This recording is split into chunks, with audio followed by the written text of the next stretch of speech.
Welcome to Salem, Massachusetts, 1692, a period shrouded in darkness and a chilling reminder of how fear can unravel a community. Imagine living in a world where a single accusation of witchcraft could mean the end of your life. This was the terrifying reality of the Salem Witch Trials.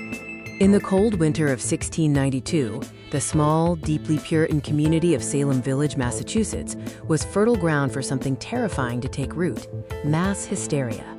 What began as strange behavior in a few young girls quickly escalated into a terrifying social contagion that would shake the foundations of colonial justice.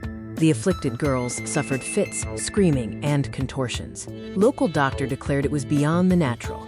They were under the influence of the evil hand. The girls pointed fingers, first at marginalized women, then at neighbors, and soon anyone could be accused. The village was gripped by sudden, overwhelming panic. As the accusations mounted, a dark atmosphere settled over Salem. Neighbors turned on neighbors, and every glance was scrutinized for signs of the devil's influence. Suspicion was rampant. Paranoia spread like a disease, fueled by religious fervor and the desperate need to find a scapegoat for all the community's ills. The courts accepted spectral evidence, testimony that the accused's spirit or specter appeared to torment the victim. This meant there was no tangible proof required, only fear and belief.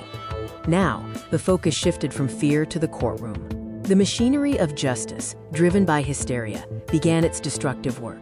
Dozens of people, men, women, and even children, were dragged from their homes, falsely accused, and locked in dismal prisons. Their lives were on hold, or worse.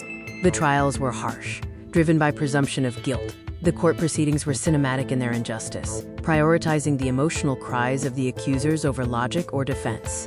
The cruel paradox: confessing to witchcraft, a lie, meant you might be spared execution.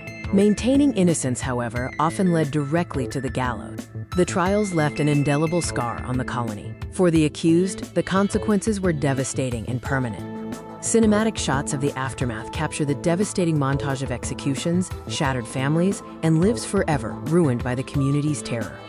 Before the mania ended, 20 innocent men and women had been executed, their deaths a direct result of mass hysteria and unchecked judicial power.